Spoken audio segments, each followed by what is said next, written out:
Pemirsa, ada kerawanan diplomat saat bertugas di berbagai wilayah. Hal ini terjadi karena masing-masing negara memiliki ancaman yang berbeda. Dan kita simak penuturan mantan Wakil Dubes RI di Manila Dodo Sudrajat dalam program To The Point Aja Sindo News bersama jurnalis senior Sindo News Lukman Hanafi dan Andri Susanto berikut ini. Sepengalaman Bapak sebagai Bapak pelaku langsung di situ, menurut Bapak lebih berat mana beban mental, ada ancaman mental Bapak, kalau kita anggap beban ini sebagai ancaman lah, mental yang akan kena atau keamanan Bapak yang Bapak lebih khawatir ketika Bapak bertugas? Ya gini nih, tadi makanya di semula saya ingin menyampaikan karakter dari setiap kerawanan diplomat dan perwakilan. Di Kabul. Justru mungkin mentalnya adalah mental ancaman nyawa. Tiba-tiba ada bom, ya kan? Iya, betul. Terus di Syria ya. Syria, ya. Ya, itu mungkin ancaman fisik di Baghdad. Pokoknya di daerah konflik lah konflik, ya. Ancaman itu ada. Ya, terus ada di suatu perwakilan di daerah yang kriminalnya tinggi. Ya, tekanan mental, was-was. Itu dan Kemlu dari sejak awal ya, makanya zaman Pak Menlu Hasan Wirayuda dulu mendirikan Direktorat Khusus Perlindungan karena memang karakter WNI di luar negeri adalah vulnerable, by social status, by education status, jenis pekerjaannya, sehingga perlu, dan juga isu itu sensitif secara politis dalam negeri, sehingga perlu dibuatlah bahkan kesininya di zaman Menteri Luar Negeri kesini ya, termasuk Menteri Luar Negeri Ibu Retno Marsudi, perlindungan WNI itu adalah salah satu prioritas diplomasi kita, selalu menjadi prioritas. Kalau nggak prioritas kedua ya prioritas ke satu, bahkan mungkin saya tahu prioritas satu. Ya. Betul. Janganlah kita bicara bahwa mereka karena penghasil devisa, itu kan berarti kita itu, tetapi sebagai manusia ya, sebagai manusia, isu kemanusiaan, isu humanitarian daripada buruh migran itu kan sudah menjadi isu global juga. PBB di mana, apalagi kita dimandatkan baik oleh Konvensi Wina tahun 61 tentang hubungan diplomatik maupun oleh pembukaan UUD 45, sehingga Kemlu itu merancang. Nah, satu menetap dari zaman dulu ya, sebelum ada isu buruh migran, kita tuh sudah meletakkan bahkan bekerja sama dengan TNI Kopassus untuk menjaga perwakilan kita di Rawan Panimo misalnya. KJRI Panimo itu penjaganya Kopassus. Dan dulu ke era zaman dulu, baru ketika kita baru Orde Baru, di Belanda kan rawan ada RMS. Ya perwakilannya bahkan dilengkapi dengan alat-alat, ya tapi dengan aturan ketat, alat keamanan ya. Nah, kesini ya kita menetapkan 24 perwakilan citizen service. Ya, jadi 24 perwakilan yang memang tugas perlindungannya itu besar karena jumlah penduduknya ya Malaysia contohnya, terus negara-negara Timur Tengah, Taiwan, Hong Kong ya, Singapura ya. Terus juga menetapkan 35 perwakilan rawan dan berbahaya. Nah, ini arahnya kepada perlindungan terhadap KBRI, terhadap insan KBRI. Diplomat termasuk 35 itu di mana saja, Pak? Yang saya yang rawan berbahaya ya. Yang saya yang 7 ya, saya lihat ya. Boleh, Pak. Nah, 7 itu salah satunya ya Kabul, terus Baghdad. Nah, ini ada 7 yang bahaya ya. Yang rawan kan ada 24. Kabul. Ada Addis Ababa, Baghdad, Damaskus, Khartoum, Kiev, Tripoli. Kalau sekarang mungkin Teheran juga ikut mungkin sekarang. Ya, Teheran itu di JAS. Nah, kita itu. Nah, itu seluruh perwakilan, terutama saya kan di Irjen ya. Kita memastikan bahwa dari perangkat software sampai hardware-nya lengkap. Itu seluruh perwakilan, terutama perwakilan rawan berbahaya, itu harus memiliki contingency plan.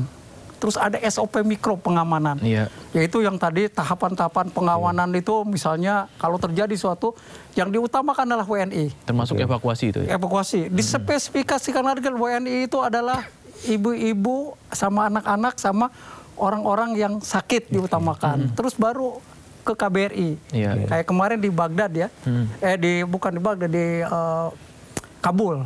Itu kan berbarengan. Kasus konflik ya, Taliban masuk plus COVID. Jadi yang diutamakan misalnya yang komorbid, yang sakit yang kena, pimpinan kena, ya kita utamakan. Baru yang ditinggalkan adalah staf esensial. Ketika sudah rawan sekali, kita semua evakuasi dan yang ditinggal adalah pegawai lokal staf. Tidak ditutup secara operasional, KBRI-nya dipindahkan ke KBRI kita di Islamabad.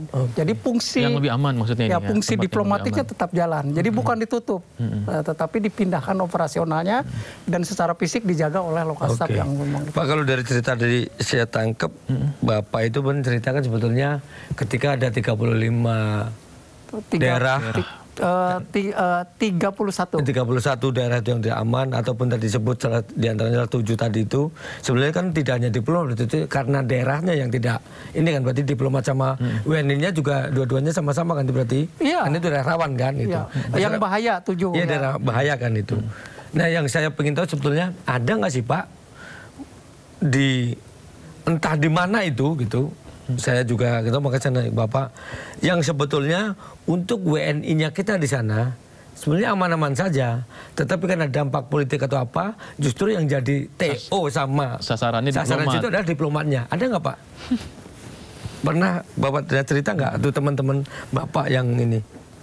Ya gini, yang sasaran itu ya kalau dari logika, kalau diplomatnya apabila negara itu berkonflik dengan kita. Betul ya. Tapi ya potensi sasaran tuh ya ada. Tetapi yang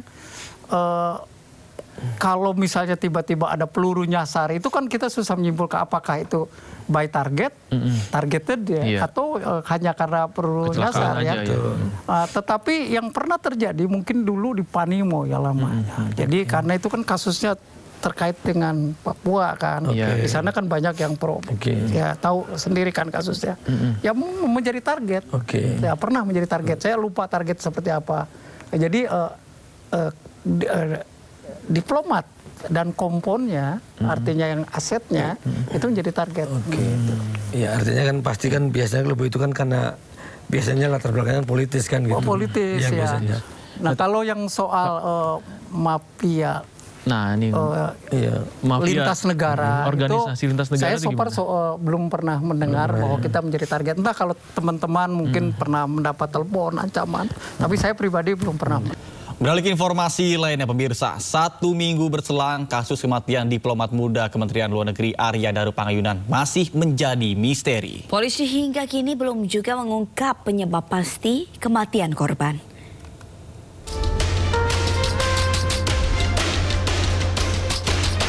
Satu minggu berselang, kasus kematian diplomat muda Kementerian Luar Negeri Arya Daru Pangayunan dengan wajah tertutup lakban hingga saat ini masih misteri. Kementerian Luar Negeri melalui Direktur Perlindungan Yuda Nugraha menyatakan harapannya agar kasus ini segera terungkap oleh pihak kepolisian. Pihak Kemenlu sendiri membantu proses pemulasaran jenazah. Yang mendalam dari Bapak Menteri Luar Negeri dan seluruh keluarga besar, kepada keluarga besar menyampaikan duka cita. Sejak awal Kemenlu sudah membantu dalam proses pemulasaran jenazah hingga pengantaran jenazah hingga pemakaman di Yogyakarta. Nah, sedangkan untuk kasus ini sendiri sudah diserahkan kepada pihak polisi tertunggu hasil penyelidikan dari pihak polisi. Hingga saat ini polisi masih menyelidiki apa yang sebenarnya terjadi. Polisi menyelidiki setiap detail barang bukti, termasuk jejak sidik jari pada lakban yang melilit bagian kepala korban. Polisi juga mendalami penyelidikan patologis terhadap organ tubuh. Sejumlah saksi diperiksa, termasuk penjaga kos dan istri korban. Tidak ada dokumen dan barang berharga yang hilang. Tidak ada indikasi kekerasan pada tubuh korban. Berbagai spekulasi berkembang di publik. Apakah kasus ini merupakan pembunuhan atau bunuh diri? Sementara itu menurut pakar mikroekspresi Kirdi Putra, korban tidak mungkin bunuh diri karena kondisi seseorang yang bunuh diri tidak akan tertata rapi saat ditemukan. Ia meyakini pasti ada kebocoran barang bukti yang bisa diselidiki. Nggak ujuk-ujuk tiba-tiba selesai gitu aja. Pasti ada bocoran-bocoran kecil, tapi orang nggak ngeh aja biasanya, yang baru nyambung setelah dia bunuh diri. Jadi kalau terlihat dari gerak-geriknya itu, saya tidak bisa melihat bahwa dia ada intensi buat itu. Plus satu lagi, orang bunuh diri itu biasanya pilihannya adalah dia mau cepat atau dia mau tampil tidak terlihat bunuh diri misalnya, karena tidak ingin misalnya membuat orang-orang yang ditinggal itu terganggu hidupnya, atau misalnya malu, atau misalnya jadi bahan omongan, jadi kayak kecelakaan misalnya. Atau yang satu lagi maunya cepat. Nah, kalau bayangkan bahwa kita melilit, nggak usah pakai lakban deh, pakai tisu gulung aja dililit, itu butuh waktu lama loh dan sulit loh. Dan itu pasti seseknya itu membuat tubuh itu nggak karuan gerakannya. Dan ini masih terbungkus rapi di dalam selimut. Anggota Komisi 1 DPR RI Tubagus Hasanuddin menyebut ada kejanggalan pada kasus kematian diplomat muda Indonesia Arya Daru Pangayunan di kamar kosnya di Jakarta 8 Juli lalu ini.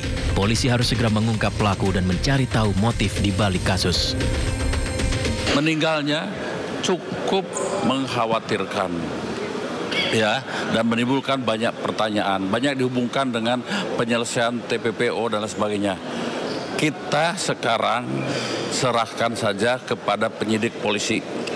Mudah-mudahan dalam waktu dekat itu diketemukan siapa pelaku pembunuhnya, dan kemudian kita tahu motifnya apa. Publik pun berharap kepolisian bisa segera menyelesaikan dan mengungkap yang sebenarnya dari peristiwa meninggalnya diplomat muda Kementerian Luar Negeri Arya Daru Pangayunan. Kapolri Jenderal Listio Sigit Prabowo angkat bicara terkait dengan kematian diplomat muda Kementerian Luar Negeri Arya Daru Pangayunan. Laboratorium forensik dan juga penelitian yang dilakukan secara mendalam supaya kemudian nanti pada saat diputuskan merupakan kesimpulan berdasarkan saintifik keren. Kira anak buah saat ini khususnya Metro, Polda Metro sudah bekerja keras. Mudah-mudahan hasilnya bisa segera keluar. Kira-kira berapa lama Pak Kapolri? Kira-kira berapa lama Pak?